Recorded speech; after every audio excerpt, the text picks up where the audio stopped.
무서움, 압박. 달릴까 말까 단, 대출이자 면제는 잠깐!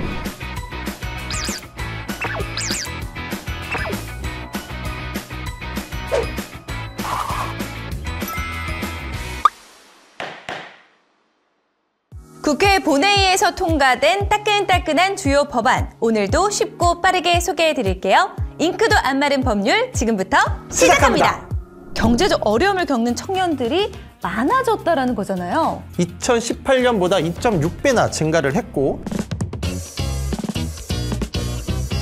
첫 번째로 다뤄볼 법안은 학자금 상환 부담으로 고민하는 청년들에게 아주 반가운 소식이 될 것 같은데요. 어떤 내용인가요? 네, 지난 8일 국회에서 취업 후 학자금 상환 특별법 일부 개정 법률안이 통과가 됐는데요. 이 법안의 취지를 설명하려면 먼저 취업 후 학자금 상환 제도에 대해서 설명을 할 필요가 있습니다. 이 제도는 대학생에게 등록금 전액과 연 300만 원 한도의 생활비를 대출을 해주고 소득이 발생하면 소득 수준에 따라 상환하는 그런 제도입니다. 경제적 여건에 관계없이 누구나 고등교육 기회를 가질 수 있도록 하는 유용한 제도인데 장점만큼이나 보완해야 될 점들이 좀 많았어요. 단점이라면 어떤 게 있을까요? 네, 먼저 일정 소득이 발생하기 전까지 상환 의무가 발생은 하지 않습니다.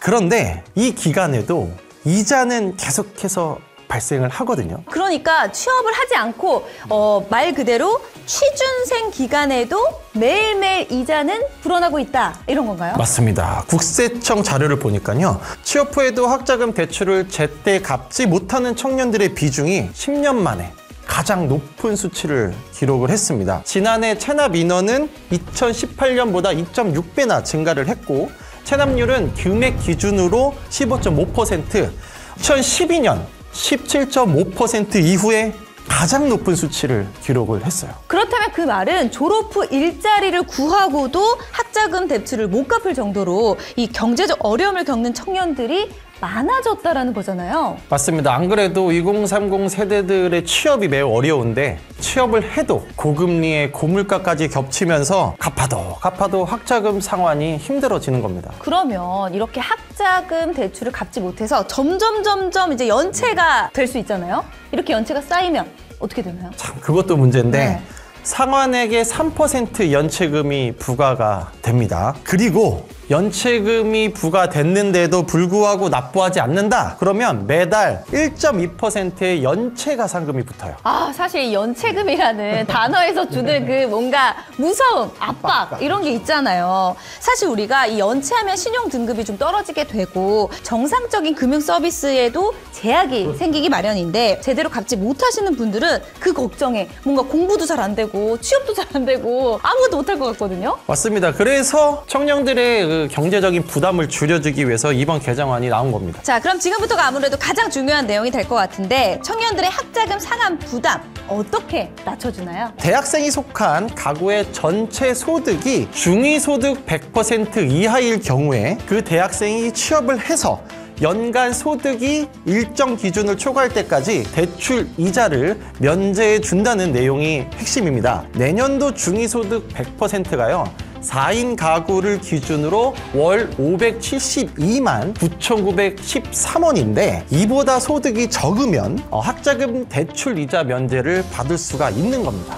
단, 대출이자 면제는 졸업 후에 2년까지로 한정을 했습니다. 그렇다면 만약에 이제 취업을 하긴 했어요. 근데 취업을 하고 나서 좀 지나서 실직을 했다거나 아니면 회사가 폐업을 했다거나 아니면 육아휴직을 했다거나 이러한 경우로 소득이 좀 없어지는 기간이 발생을 할 수 있잖아요. 만약에 재난 상황이 발생을 해가지고 대출 원리금 상환을 유예하는 경우에는 이자를 또 면제해 주고요. 기초생활수급자나 차상위 계층, 다자녀 가구인 채무자는 대출 시점부터 대학을 졸업하기까지의 기간, 그리고 연간 소득 금액이 상한 기준 소득을 초과하기 전까지의 기간에 발생하는 대출 이자를 면제한다는 내용도 이번 개정안에 새롭게 규정됐습니다. 와, 정말 다행입니다. 이번 개정안을 통해서 우리 청년들이 이자 납부에 대한 부담 없이 학업과 그리고 취업 후 경제 활동에 또 매진하고 사회 경제적 위기 상황에도 더 수월하게 대응할 수 있기를 바라보도록 하겠습니다. 최대 3년 이하의 징역이나 이런 날이 오기를 너무 기다렸거든요. 온오프라인에서 가질 수 있게 됩니다. 네, 이어서 두 번째 법안 만나보겠습니다. 두 번째 법안 소개해 주시죠. 네, 주민등록법 일부 개정 법률안입니다.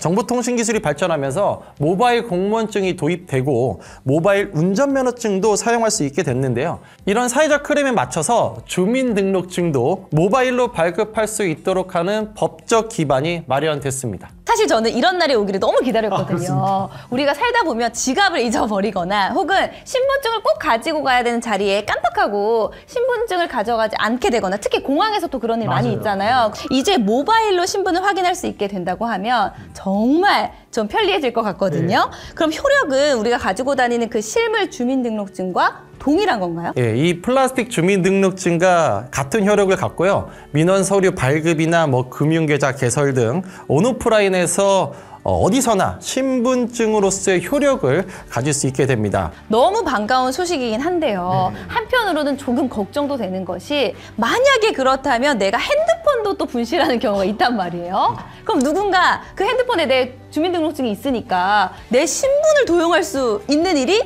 있을 수 있는 거잖아요. 그것이 이제 가장 문제점으로 지적됐던 부분인데 그런 위험성을 방지하기 위해서 1인당 1개의 스마트폰에 암호화를 해서 안전하게 저장을 하고요. 생체 인증 등을 통해서 본인만 안전하게 열람을 할 수 있도록 이렇게 설계가 됩니다. 만약에 분실을 하게 될 경우에 즉시 사용을 중단시켜서 도난이나 도용 등을 예방할 수 있게 됩니다. 아니 그러면 핸드폰을 분실한 것이 아니더라도 누군가 저의 신분증을 이미지 파일로 다운로드해서 범죄에 이용한다거나 이럴 수도 있지 않을까요? 맞습니다. 그래서 부정 사용을 방지하기 위한 벌칙도 이렇게 신설이 됐는데 남의 주민등록증 이미지 파일이나 복사본을 도용을 해서 악용을 했다. 그러면요. 최대 3년 이하의 징역이나 3천만 원 이하의 벌금에 처하도록 했습니다. 네, 2025년 모바일 주민등록증이 발급이 되고 나면 우리 생활이 한층 더 편리해질 것 같은데요. 설레는 마음으로 2025년 기다려보도록 하겠습니다. 그렇다면 경보만 발령할 수 있는 건가요? 맞습니다. 마지막으로 다뤄볼 법안, 재난 및 안전관리기본법 일부 개정 법률안인데요. 어떤 배경에서 이번 개정안이 나오게 됐나요? 각종 사회적 재난을 겪으면서 재난 및 안전관리 그리고 안전교육을 강화해야 한다는 사회적 공감대가 커졌었는데요. 재난 발생 시에 긴급하게 대처하기 위해서 보완한 것이 이번 개정안입니다. 네, 핵심 내용 어떤 것들이 포함됐을까요? 기존 재난안전법에서는 주최자가 있는 지역 축제에 대해서만 안전관리 의무가 적용되고 주최자가 없는 지역 축제에는 적용되지 않았기 때문에 안전관리에 제도적인 사각지대가 좀 있었습니다. 이번 개정안은 대규모 인파가 운집되는 주최자가 없는 행사에 대해서도 안전관리 계획을 수립하도록 의무화해서요. 보다 촘촘한 안전관리가 이루어질 수 있도록 하는 내용을 담고 있습니다. 안전관리 계획이 수립을 하는 것만큼 재난 상황이 발생을 했을 때 어떻게 대처하느냐도 정말 중요하잖아요. 이 부분에 대해서도 보완이 되었을까요? 기존에는요. 재난사태 선포권이 행정안전부 장관에게만 주어졌었거든요. 그런데 각종 사고를 겪으면서 지역 현장을 가장 잘 아는 자치단체장에게도 재난 대응 권한이 있어야 한다. 이런 목소리가 좀 커졌습니다. 그래서 이번 개정안은 2 이상의 시군구에 걸쳐서 재난이 발생한 경우에 시장이나 도지사도 재난 경보를 발령할 수 있도록 했습니다. 그렇다면 경보만 발령할 수 있는 건가요? 경보 발령 플러스 대피 명령을 내리거나 응급 지원을 하는 등 각종 응급 조치도 단행할 수 있도록 했습니다. 또한 대통령령으로 정하는 규모 이상의 호우나 태풍 등이 예상될 경우에는 행정안전부를 거치지 않고 기상청이 직접 재난문자를 발송할 수 있게 하는 등 안전과 관련된 기관의 대응 역량을 보다 강화할 수 있도록 규정을 마련했습니다.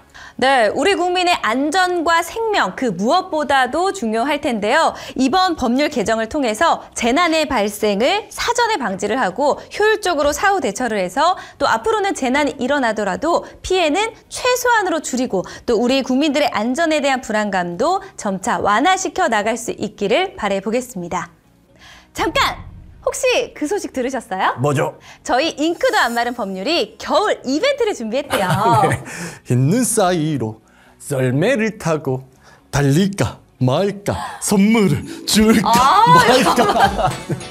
여러분 눈치채셨나요? 바로 저희가 크리스마스를 맞아서 크리스마스 선물을 준비를 했습니다. 바로 저희가 산타가 되어드리는 거죠. 그렇죠. 저희가 선물을 많이 준비했는데 간단한 이벤트를 통해서 선물을 드릴 예정입니다. 그런데 그 이벤트가요, 어려운 이벤트가 아니라 누구나 맞힐 수 있는 아주 쉬운 이벤트로 준비를 했으니까요. 여러분들 많이 참여해주세요.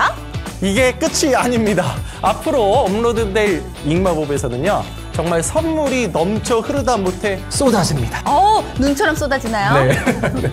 끝까지 잉마법을 시청해 주시고 누구나 맞출 수 있는 퀴즈와 이벤트에 참여해 주시면 감사하겠습니다. 네, 오늘뿐만 아니라 앞으로 이어지는 저희 잉마법에서도 계속해서 선물들이 점점 더 많아진다고 하니까요. 여러분들 끝까지 저희 잉마법과 함께 해주시기를 바라면서 저희 오늘 여기서 인사드리도록 할게요.